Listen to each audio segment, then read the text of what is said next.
Terima kasih saudara, Anda masih di Sapa Indonesia Malam, saya Cynthia Rompas. Menteri Keuangan Sri Mulyani meminta agar uang kuliah tunggal atau UKT tidak naik, imbas dari efisiensi anggaran di Kementerian Dikti Saintek.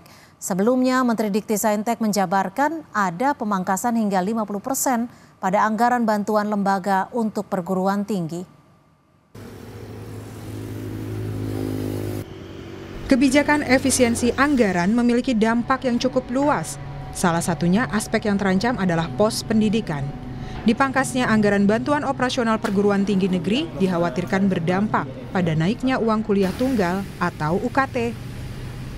Sebelumnya, Kementerian Pendidikan Tinggi, Sains dan Teknologi menjabarkan pagu anggaran terhadap bantuan lembaga perguruan tinggi dipangkas hingga 50%. Menteri Keuangan Sri Mulyani melalui konferensi pers yang digelar bersama DPR pada Jumat siang meminta agar kebijakan efisiensi anggaran tidak memberikan pengaruh terhadap uang kuliah tunggal atau UKT. Efisiensi di bidang pendidikan hanya berkaitan dengan aktivitas perjalanan dinas, seminar, dan kegiatan seremonial lainnya. Langkah ini tidak boleh, saya ulangi, tidak boleh mempengaruhi keputusan perguruan tinggi mengenai UKT yang dalam hal ini baru akan dilakukan untuk tahun ajaran baru tahun 2025-2026, yaitu nanti pada bulan Juni atau Juli. Pemerintah akan terus meneliti secara detail anggaran operasional perguruan tinggi untuk tidak terdampak sehingga tetap dapat menyelenggarakan tugas pendidikan tinggi dan pelayanan masyarakat sesuai amanat perguruan tinggi tersebut. Sementara itu, efisiensi anggaran di bidang pendidikan juga turut menimbulkan reaksi dari mahasiswa. Mereka meminta agar pemerintah kembali melakukan evaluasi terhadap efisiensi anggaran di bidang pendidikan. Ya, menurut saya sendiri mungkin lebih bisa dikaji ulang ya untuk kebijakan itu sebaiknya seperti apa, coba dilihat di lapangan kembali, karena kalau dilihat di kemungkinan untuk kedepannya itu nanti berpotensinya bakal buruk. Ya, kalau dari saya sebagai mahasiswa itu sangat memberatkan, terutama karena semakin ketika anggarannya dipotong, uang kuliah tunggal pun akan meningkat. Itu menjadi beban tersendiri bagi orang tua kami. Dalam rapat Komisi 10 pada Rabu lalu, Menteri Dikti Saintek Satrio Sumantri Brojonegoro memaparkan pagu awal bantuan lembaga perguruan tinggi sebesar 9,860 triliun rupiah yang terkena pemangkasan oleh Dirjen Anggaran Kementerian Keuangan sebesar 50%, atau terkena efisiensi sebanyak 4,930 triliun rupiah.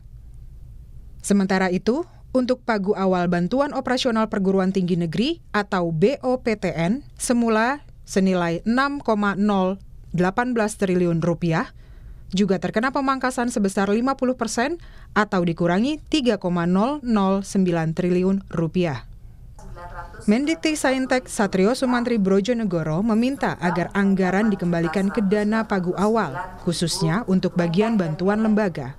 Dirinya menyebut jika pemangkasan tetap terjadi di bantuan lembaga perguruan tinggi, maka potensi selanjutnya adalah kenaikan UKT. Namun, Menteri Keuangan Sri Mulyani kembali menegaskan bahwa kementeriannya akan melakukan penelitian secara detail terkait anggaran operasional perguruan tinggi agar tidak berdampak pada pelayanan masyarakat. Tim Liputan, Kompas TV. Bantuan perguruan tinggi dipangkas, lalu apakah UKT akan dinaikkan? Kita akan membahasnya dan sudah bergabung bersama kami Dede Prayudi selaku juru bicara kantor kepresidenan atau PCO, dan juga Pak Lalu Hadrian Irvani selaku ketua Komisi 10 DPR RI dari fraksi PKB, serta Tio Ardianto, ketua BEM UGM 2025. Selamat petang Mas Dede, Pak Lalu, dan juga Mas Tio, terima kasih sudah di Sapa Indonesia Malam. Assalamualaikum Mbak Cynthia. Waalaikumsalam. Saya ke Mas Tio dulu. Mas Tio, melihat polemik yang ada saat ini, bagaimana perwakilan dari mahasiswa melihatnya? Terima kasih Mbak. Setiap tahun kita bisa menyaksikan pejabat ke luar negeri untuk sebuah kunjungan. Kita juga bisa menyaksikan acara-acara seremonial yang terjadi hampir di setiap kantor-kantor baik di level nasional, provinsi, sampai ke daerah. Kita menyaksikan itu sebagai satu akrobat yang sangat banyak dan harus diefisiensikan. Efisiensi atas seluruh ketidakefisienan itu tidak sulit untuk kita menyepakatinya. 306 triliun anggaran yang coba untuk diefisiensikan adalah angka yang besar yang mestinya bisa kita arahkan kepada hal-hal yang menyentuh persoalan fundamental bangsa. Tapi pertanyaannya, kemana target efisiensi ini akan diarahkan? Kita agaknya perlu sangat khawatir ketika 50% anggaran Diktisaintek yang ditujukan kepada PTN itu diefisiensikan. Dan dengan sangat percaya diri, Ibu Menteri mengatakan bahwa tidak boleh ada kenaikan UKT. Maka tidak boleh, saya kira tidak sepadan dengan data serta fakta bahwa upaya efisiensi sampai 50% itu telah dilangsungkan. Maka komitmen bangsa, komitmen negara kita yang bersumpah akan mencerdaskan kehidupan bangsa, kita pertanyakan. Ini ke arah mencerdaskan kehidupan bangsa. Baik, saya ke Mas Dede. Mas Dede, bisa dipastikan tidak bahwa UKT ini naik atau tidak imbas dari efisiensi anggaran? Ya, ada dua hal yang tidak boleh disentuh-sentuh ya, sesuai dengan spirit instruksi Presiden nomor 1 tahun 2025. Yang pertama adalah belanja negara untuk pelayanan publik, yang kedua adalah belanja negara untuk kepegawaian. Jadi dapat kami pastikan apabila di dalam prosesnya, ya karena ini prosesnya itu kan kemudian berjalan di level kementerian ya. Apabila di dalam prosesnya ada ya yang dipotong lah, yang dihapus lah, itu berkaitan dengan pelayanan publik ya, misalnya seperti itu ya. Itu dapat kami pastikan bahwa ada misinterpretasi terkait dengan instruksi Presiden nomor 1 tahun 2025 tersebut. Jadi ya, kalaupun ada belanja barang dan jasa, kalaupun ada belanja modal yang dipotong, itu harus hati-hati sekali dilihatnya. Gini Mas Dede, kita tahu hati-hati, tapi kan mau tidak mau akan ada anggaran yang dipotong, karena ini kan dipangkasnya cukup besar, 50%. Begini Mbak, makanya tadi saya katakan, yang dipotong itu harus yang tidak esensial, yang dipotong itu harus yang tidak berdampak, ya, termasuk untuk kawan-kawan mahasiswa yang tidak berdampak, ya. Lalu yang ketiga adalah anggaran yang rawan sekali untuk dibocorkan. Dari 13 item, ya, untuk kemudian kita efisiensikan. Nah, yang paling besar itu ada 4 kok, cuma 4 aja, ya. ATK, ya, itu anggarannya 40 triliun rupiah. Kita mau potong 50%, sekarang tuh orang udah pakai Zoom, nyatet itu udah nggak pakai bolpen dan buku dan lain-lain lagi. Sekarang itu udah pakai laptop segala macam. Lalu juga perjalanan dinas, anggarannya 44 triliun. 44 triliun ini setengah dari APBD Jakarta kurang lebih, ya. Nggak ada yang lain-lain lah, seperti misalnya seremoni dan lain-lain. Inilah yang dimaksudkan oleh Presiden supaya anggarannya untuk dipotong. Tapi begini, ini kan masih berproses, Kemudian kami melihat bahwa Ibu Menkeu sudah menegaskan mendapatkan apa yang menjadi spirit di Inpres nomor 1 tahun 2025 ini. Dan di dalam prosesnya itu ada satu tahapan baru, satu tahapan yang namanya rekonstruksi. Rekonstruksi ini artinya konstruksi ulang. Jadi Presiden dalam hal ini bersama Mas Tio dan kawan-kawan mahasiswa tidak menginginkan dikurangi KIP kuliah, ditambahkan UKT, ya, lalu pembebanan biaya lain-lainnya diakibatkan adanya efisiensi. Itu adalah sesuatu yang kami anggap ya dari pihak kementerian ketika menyusun dan lain-lain itu terjadi misinterpretasi, Tapi kami berterima kasih karena dinamika ini dilakukan secara terbuka, apalagi nanti akan dibahas di DPR ya. Ini masukan dari kawan-kawan luar biasa banyak dan kami pasti perhatikan. kesusahan kawan-kawan mahasiswa, kami bukan hanya melihat dan mendengar, tapi kami ikut merasakan. Demikian, Mbak Baik, Cynthia. saya ke Pak Lalu. Pak Lalu, lalu bagaimana Komisi 10 ini sebagai mitra kerjanya akan memastikan transparansi pengawasannya bisa berjalan dengan baik dan memastikan bahwa yang masih menjadi hak-hak pelajar bisa didapatkan? Ya, Mbak Cynthia, jadi pada saat Komisi 10 raker dengan Kemdikti-Saintek Ya. Membahas tentang efisiensi anggaran. Nah, Kemdikti-Saintek dari Dirjen Anggaran, dari pagu awal 57,6 triliun, efisiensi 14,313 triliun. Ya. Nah, itulah yang menyebabkan berkurangnya anggaran terutama di pos-pos tertentu seperti BOPTN tadi. Karena kalau BOPTN ini diefisiensi, itu tentu berpengaruh terhadap UKT. Nah, kami di rapat tersebut menolak hal itu. Jadi menolak untuk mengefisiensi belanja-belanja yang berhubungan dengan layanan publik. Nah, salah satunya adalah BOPTN. Nah, saya surprise sekali mendengar Mas Dede tadi bahwa hal tersebut tidak boleh diefisiensi. Nah, saya melihat berarti terjadi kurangnya koordinasi antara Kementerian Keuangan dengan kantor kepresidenan.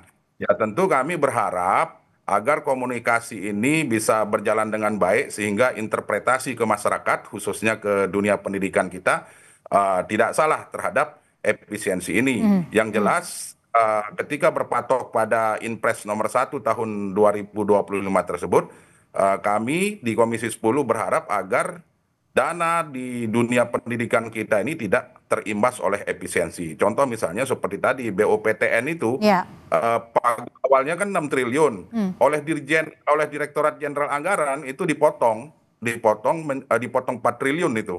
Nah, pemotongannya kan cukup besar. Karena pemotongan cukup besar ini maka tentu akan berpengaruh terhadap UKT salah satunya. Karena kalau BOPTN ini dikurangi, maka tentu kampus-kampus kita akan mencari cara lain, salah satunya adalah dengan menaikkan biaya kuliah seperti itu. Tetapi di rapat tersebut kami sudah bersepakat dengan Menteri Pendidikan Tinggi dan Saintek dan menyusun formula, kemudian menghitung. Usulan yang paling pas itu adalah pemotongan hanya 711 miliar untuk BOPTN. Nah, sementara untuk efisiensi, kami dan Mendikti-Saintek mengusulkan sekitar 6,785 triliun. Seperti itu, Mbak. Mas Tio, sebagai mahasiswa, ini kan Anda juga mengkritisi terkait kalau kemarin Pak Menteri Kemendikti juga menyebut bahwa ada kemungkinan kenaikan UKT. Tapi Menkyu menyebut bahwa memastikan itu tidak terjadi. Bagaimana Anda melihat ini? Apakah Anda melihat ada inkonsistensi antar kementerian? Misinterpretasi, itu kata kunci yang tadi Mas Dedek sampaikan. Ternyata tidak hanya terjadi antara pemerintah dengan masyarakat, tetapi juga antara orang-orang yang ada di dalam pemerintahan itu. Kita menyaksikan itu sendiri, betapa antar kementerian ini ternyata tidak punya konsistensi di dalam pernyataan-pernyataan publiknya. Dan ini saya kira adalah masalah komunikasi publik pemerintah kita harus kita pertanyakan. Dengan kondisi seperti ini, ada kekhawatiran tidak dari mahasiswa? Entar berjalannya akan seperti apa?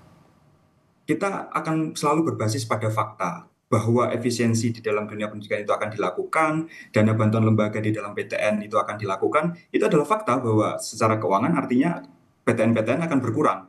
Nah, kurangnya anggaran ini, kalau kita mau agak kritis, sebenarnya sebelum ada pengurangan ini sudah kurang, dan sekarang dikurangi lagi. Dan ini adalah pertanyaan besar kita. Loh, kita kalau pengen jujur, kita ingin supaya orang yang berkuliah itu bisa gratis. Nah, ini sudah tidak gratis, diberi wacana akan dinaikkan, dan ini seperti hantu yang menggentayangi mahasiswa Indonesia di lebih 3.000 perguruan tingginya.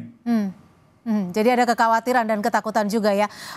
Mas Dede, apakah dari pemerintah, dari kepresidenan akan memberikan instruksi khusus bagi kampus untuk memastikan tidak ada kenaikan meskipun ada imbas dari efisiensi anggaran? Ya, sebenarnya instruksinya sudah jelas kok di Instruksi Presiden nomor 1 tahun 2025 bahwa yang dikurangi itu adalah komponen-komponen yang tidak esensial, komponen yang tidak berdampak langsung kepada masyarakat, juga komponen-komponen yang rawan untuk diselewengkan, kurang lebih seperti itu ya. Jadi ketika itu berkaitan dengan hajat hidup orang banyak, termasuk dalam hal ini adalah UKT ya, karena ini berkaitan dengan partisipasi mahasiswa di kampus-kampus.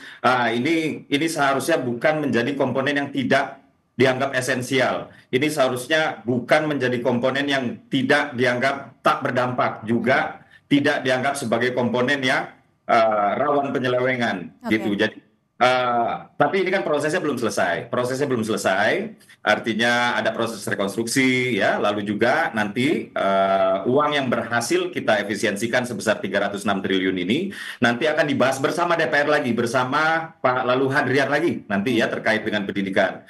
Jadi mau dibahas lalu kita refocusing. Ini fokusnya mau dibawa mau kemana? Jadi anggaran-anggaran yang harusnya yang harusnya ada tuh tadinya tuh ya, itu kalau kita ibaratkan di tubuh kita ini sebagai lemak-lemak yang tidak diperlukan tubuh. Nah, inilah yang kita kikis ya sebagai efisiensi, lalu kita taruh ya sebagai berwujud otot-otot supaya kita lebih sehat. Oke, itu adalah ilustrasinya seperti itu. Tapi anggaran yang dipangkas sebanyak 50% ini, apakah itu kuota yang sebanding dengan lemak-lemak yang Anda sebut itu, ATK dan lain sebagainya? Oh iya. Presiden sudah menyisir ya bersama dengan jajaran lah gitu ya. Sudah menyisir anggaran tersebut sampai ke, ya walaupun sambil bercanda ya bilangnya saat itu, sampai ke tingkatan 9 gitu ya, yang dimana itu sudah detail sekali gitu. Hitung-hitungannya jadi sudah pasti gitu ya? Sudah detail sekali. Jadi ini adalah bagaimana soal, karena begini Mbak, ini kan besar sekali 300 triliun ya. Jadi ketika kita berbicara detail-detail yang sangat kecil-kecil, apalagi ini nanti diterjemahkan lagi oleh pejabat di eselon 3, eselon 4, yang dimana ini jarak birokratiknya itu sudah cukup jauh gitu. Maka dari itu ini kita bikin prosesnya berjenjang dan terbuka. Itu sih yang penting. Sudah berjenjang, terbuka, dan melibatkan institusi pemerintahan lain, yaitu apa? Yaitu DPR RI. Gitu. Jadi DPR RI ya sebagai salah satu yang bertugas untuk penganggaran juga harus dilibatkan. Jadi ini adalah proses yang sehat. Ketika ada kritik ini memang pahit di lidah, tapi ini harus kita telan untuk menyehatkan tubuh kita. Baik, saya ke Pak Lalu kalau gitu. Pak Lalu, nanti pengawasannya akan seperti apa? Apakah akan menurunkan tim khusus untuk memastikan tidak ada anggaran yang diselewengkan atau anggaran yang tidak tepat sasaran? Jadi prinsipnya begini Mbak, kami di Komisi 10 justru dengan adanya efisiensi ini, kalau benar-benar efisiensi ini dijalankan berdasarkan Inpres nomor 1 tahun 2025 ya kami sangat bersyukur sekali. Tetapi yang ingin kami sampaikan juga bahwa kami meminta kepada pemerintah agar mandatory spending APBN untuk 20% pendidikan itu benar-benar dilaksanakan. Karena dunia pendidikan ini banyak sekali yang kita benahi. Kemudian kalau berbicara pengawasan, maka tentu fungsi-fungsi pengawasan yang kami miliki akan terus kami tingkatkan. Dengan ekstra apalagi, bahkan kemarin ketika raker dengan Mendikbudristek betul-betul berlangsung alot, sehingga kami sendiri juga memiliki perhitungan agar jangan sampai layanan-layanan pendidikan yang sebelumnya sudah dilaksanakan dengan baik terhenti gara-gara salah menginterpretasikan dari Inpres nomor 1 tahun 2025 tersebut. Kalau urusan pengawasan, insya Allah Mbak Cynthia, kita akan semakin ketat. Karena ini memang, dan kami memang percaya bahwa keinginan Presiden Prabowo Subianto benar-benar untuk kepentingan hajat hidup masyarakat kita seluruh Indonesia.